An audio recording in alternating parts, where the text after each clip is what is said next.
Alright, so good morning mga viewers, mga masugid nating tagasilip ng ating mga video. Sa puntong ito, ang binivideo naman natin dyan ay yung paggawa ng built-in cabinet.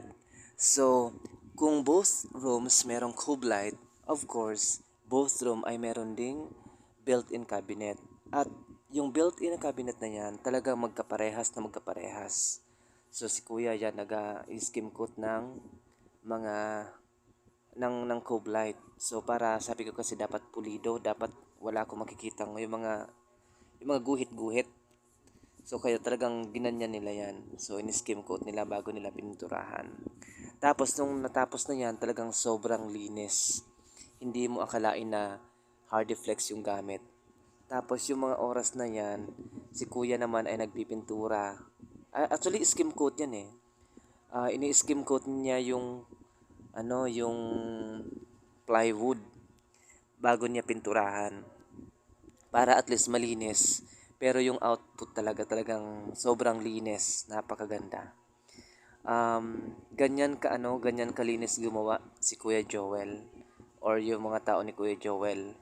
So nandyan ako sa taas, hindi ko sila iniiwanan kasi gusto ko lahat ng gawa e pulido. So kaya talaga nandiyan ako din yung skim coat yan. So ini-skim coat niya lahat ng mga pwedeng tinapalan talaga nila bago nila pininturahan. So ako dyan, nagkakape ko dyan. Hindi ko naman sila pinapabayaan dyan. Kasi mga ano naman, mababait yung mga yan. Tapos nagsasuggest lang ako na mas maganda ganito ganyan, mas maganda ka siguro ganito ganyan. So sinusunod naman nila. So yun yung ating paggawa ng cabinet, built-in cabinet yan. Ayoko na kasi bumili ng mga nasa SM kasi piling ko mabilis masira yung nasa SM ng mga aparador. So, yan. So, yan si Kuya, nag-i-skim coat yan. Sobrang tagal niyan ginawa, almost 1 week. Pero yung pag-assemble niyan, almost 2 days lang naman.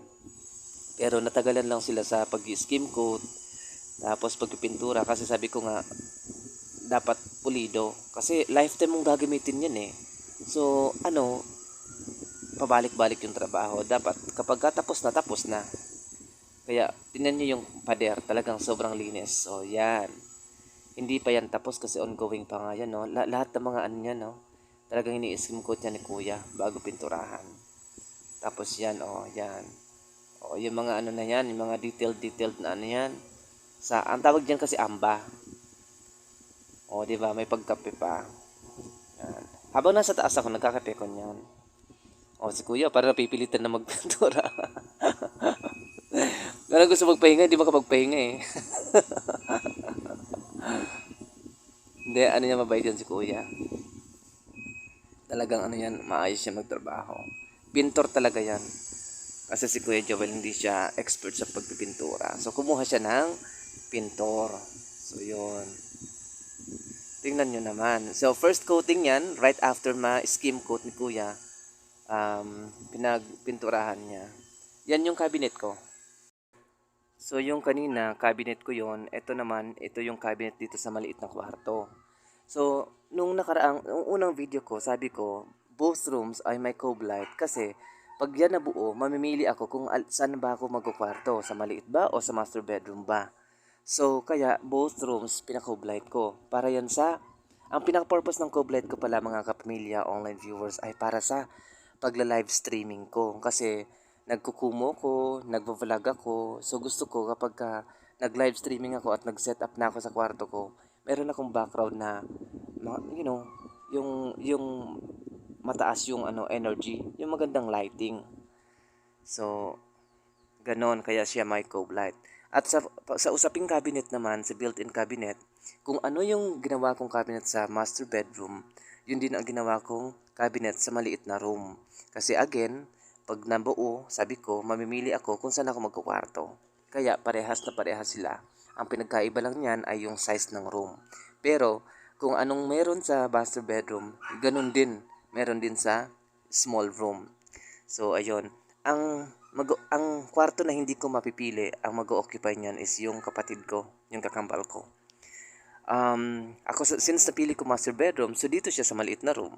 So ganon. Pero bahala siya kung mag live stream man siya dyan or kung ano man gawin niya, bahala siya dyan. So yun. So yung mga time na yan, si kuya ang ina-assemble pa lang yan dati. Pero nakalipas na, nauna kasi yung video na pinipinturahan. So yan, nag-uusap kami dyan ni kuya kung anong design yung pinto, anong may ano ba, may drawer ba. So pinag-iisipan ko pa namin yan dyan.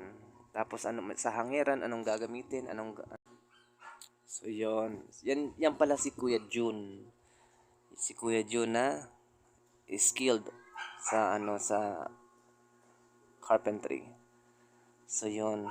That time ko niyan, na galing work. Ayun lang. Maraming salamat sa panonood. Bye-bye.